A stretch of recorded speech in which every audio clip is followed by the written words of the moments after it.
Alright guys, it's me the Tycoon coming back to you with another review, and this is of DC's Watchmen Chapter 1. I went back to what I love the most, which is animated series, and this is actually a movie. It's on all streaming platforms at the moment, so catch it, it's brilliant. Um, if you haven't seen Watchmen, or heard of it, or read the graphic novels by Alan Moore, even seen the Zack Snyder movie, where have you been?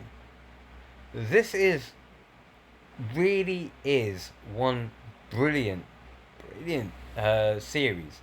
Um, it made deconstructing superheroes cool before it was cool.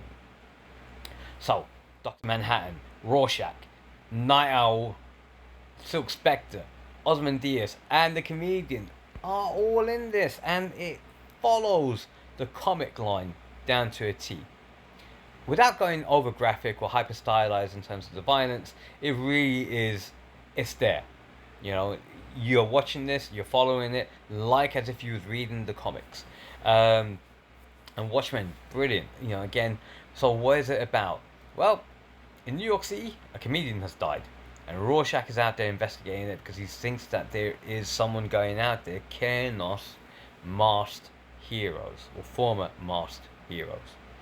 Uh, Masked heroes or superheroes have been banned in America since 1977 when they passed their legislation. And of course, all those superheroes, if they weren't working for the government, they had to retire. And they all did.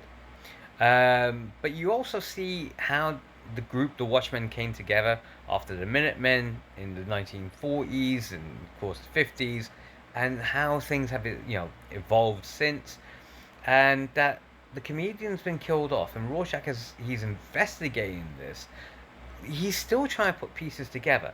But Rorschach himself is not an intelligent guy. He's more like the Wolverine sort of character, where you give him one look, he wants to hurt you. Very unstable. And every time that you've seen him, his mask is always changing, because that's the nature of Rorschach tests. You look at two things. What does it tell you? Does it look like a bird? Does it look like a butterfly? How about some deep sea family trauma, which we will see in chapter 2. But I'm not spoiling anything now. But this one is all about setting up the characters. It's setting up Dr. Manhattan, and you go into Dr. Manhattan's history. Its pacing does go down a little bit while Dr. Manhattan's talking about himself, and that he's living through different times, as was established during the TV series. He's always in different moments throughout his life. Um, but you also see how he became Dr. Manhattan, what his special powers are, why he's got no emotion, that kind of thing. That's really well done. The pacing is quick, the violence isn't, like I said before, it's not hyper glamorized like it was with the Zack Snyder movie, because of Zack Snyder. And why do I say it that way? Well, you watched when Rorschach gets captured by the police.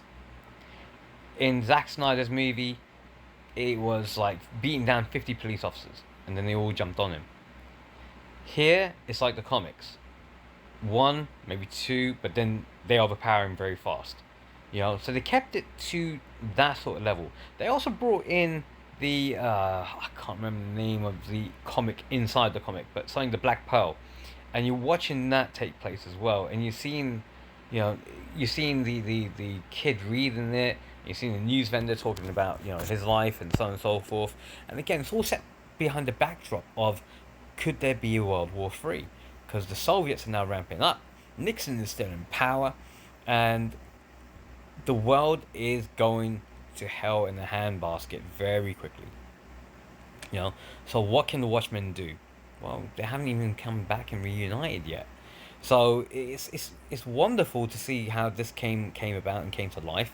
The animation is cel shading, and yeah, it reminds me of watching a video game. It reminds me of watching a PS2 or PS3 video game, and that's really good that they've incorporated that technology, because you can now crank out things a lot faster. The voice acting is down to a T. You know, there was no real big names apart from Troy Barker. that I know of. And yeah, damn, this movie was good. Um, Again, I'm gonna be a little bit biased because I did enjoy watching Watchmen. I did enjoy reading the comics. You know, I enjoyed the whole deconstruction of it, and that superheroes are flawed because they're people. They're people at the end of the day. There may be notions of justice, truth, and this way or that way, but the reality is, no, no, they have their lives to live as well. When they take off the capes, when they take off the clothes, they go back to being civilians. And what happens when the government bans them? They have to do what they have to do to live, you know, because they're not getting pensions or anything like that. And you see this, you know, like Ozymandias' character is a multi-millionaire, you know, industrialist. He's monetized everything that he's owned. He's monetized his weapons, and you know, he's like the Tony Stark, stroke Reed Richards sort of character. But as you'll see later, not always as it seems. Uh, I can't speak more highly enough of this. It's given, you know, for an animated movie where they could have gone down the road of watering it down immensely. They didn't. They didn't. They didn't over glamorize it either. They kept it to Alan Moore's sort of vision that he had put in his comics, and that was quite nice seeing that. So if you haven't seen it, go out there and watch it. You know, I'm waiting for chapter 2 as well, because chapter 2 is when it goes into overdrive. And if you have seen everything, well, you know what to expect. So, on that note, guys, wherever you are, whatever platform you're watching this on, give me a like, give me a follow, give me a subscription. Let me know what you think in the comments. And as always, if you don't know how to do that, then you need to go back to school. So says the Tycoon.